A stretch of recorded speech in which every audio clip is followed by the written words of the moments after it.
outros 2 órgãos na área da cultura são criados: o Serviço Nacional de Teatro e o Instituto Nacional do Livro, e 2 comissões, a Comissão Nacional do Livro Didático e a Comissão de Literatura Infantil. O que mostra para a gente que havia uma preocupação governamental, ou seja, vai haver uma política pública nesse caso, voltada para a leitura. E a leitura entendida tanto como a leitura orientada em termos de livros didáticos, como nós chamamos hoje, mas não só a literatura didática, também uma literatura de ficção. Capanema reúne pessoas importantes à sua volta. Como chefe de gabinete no Ministério, teve o amigo Carlos Drummond de Andrade, que já trabalhava com ele em Minas Gerais. A presença de Drummond, junto com Capanema, deu também um brilho excepcional ao Ministério. Foi ali que o Drummond se lançou com a sua poesia para se constituir no grande poeta modernista daquele tempo. Estão envolvidos nesses projetos do Ministério da Educação e Saúde com Capanema outros intelectuais muito reconhecidos, como Murilo Mendes, como Cecília Meirelles, como Jorge de Lima, como Augusto Maier, enfim. O Ministério Capanema tem isso também de interessante para a gente pensar. Ele era um político católico e é claro que isso significava vetos a determinados tipos de possibilidades de pensamento, digamos assim. Quer dizer, o Capanema colocou ao seu redor o que havia de mais brilhante, de mais fulgurante da inteligência brasileira.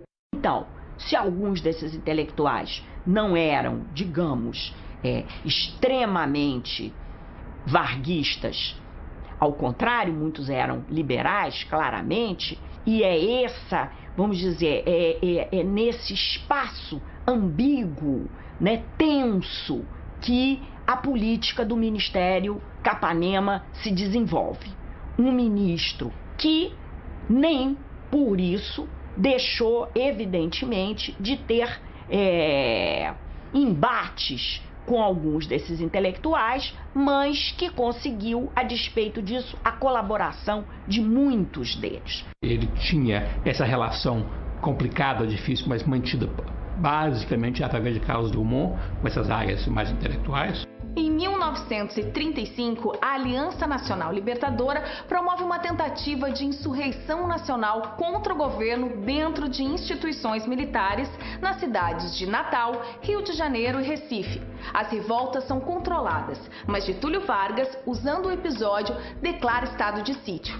Anula a eleição presidencial que deveria ocorrer em 1937, revoga a Constituição e dissolve o poder legislativo. A liderança comunista é toda presa, começa a repressão, né, do governo do Getúlio contra todas as pessoas que de alguma maneira se aproximassem dessa concepção. E a partir de 37, com o Estado Novo, aí realmente o Brasil entra num regime autoritário, onde o diálogo fica praticamente impossível. O começo do Estado Novo marca também uma disputa entre Gustavo Capanema e Francisco Campos em torno do Ministério da Educação. Havia um projeto de Francisco Campos para criar uma organização de juventude dos moldes fascistas, mas como esse projeto de Francisco Campos, preparado já no início do Estado Novo, diminuía muito a influência do Ministério da Educação, Capanema resiste à elaboração, à concretização dessa proposta. Dutra também resiste como ministro da Guerra por outras razões, e essa mobilização acontece, mas acontece de uma forma totalmente não fascista, não miliciana, como queria Francisco Campos. A partir de 1937, sob o Estado Novo, a propaganda cívica e o nacionalismo conduzem as ações na área da educação. Aulas de educação moral e cívica, educação física, educação religiosa.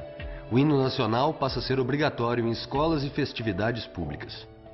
Porque 1938 é um ano que marca, no caso, sobretudo do Ministério da Educação e Saúde, o desencadeamento de uma ação que é conhecida como de nacionalização do ensino.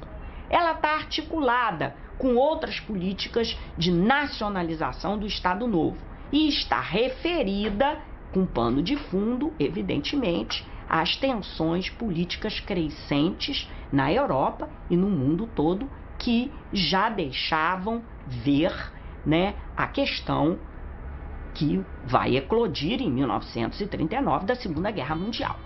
Não conseguindo aprovar a inclusão do termo cultura na denominação do Ministério, Capanema institui em 1938 um Conselho Nacional de Cultura.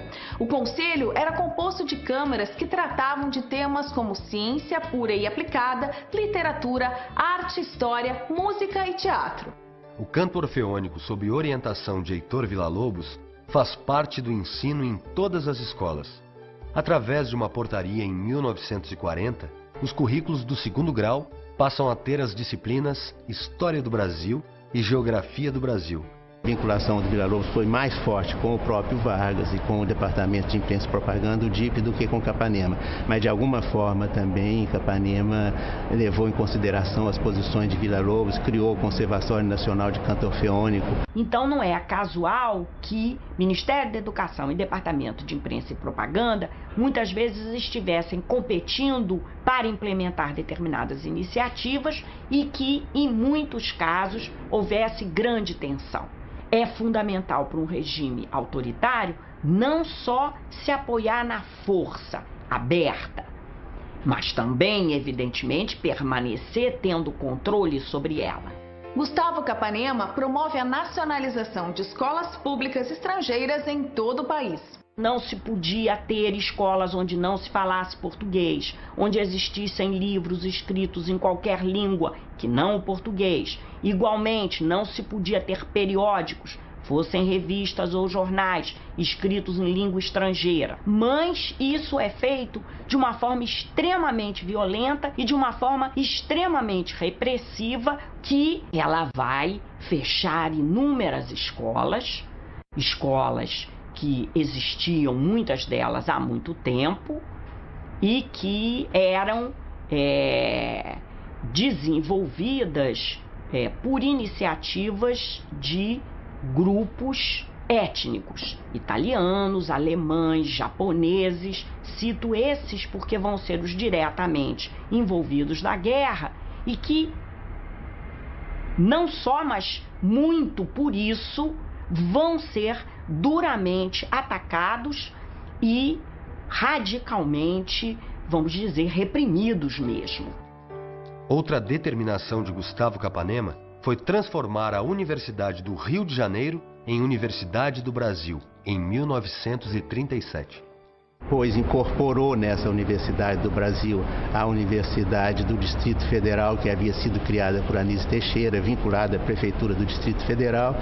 Isso aí tem um pouco a ver com as disputas de Capanema e Anísio Teixeira, tem um pouco a ver com a pressão da igreja que se opunha firmemente à influência de Anísio, mas ele fecha a Universidade do Distrito Federal em 1939 e incorpora os cursos da Universidade do Distrito Federal na Universidade do Brasil.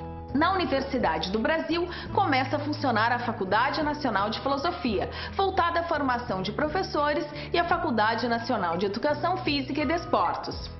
Para organizar estudos e pesquisas sobre educação, Capanema cria em 1937 o Instituto Nacional de Pedagogia, é o atual INEP, Instituto Nacional de Estudos e Pesquisas Educacionais Anísio Teixeira, órgão ligado ao Ministério da Educação.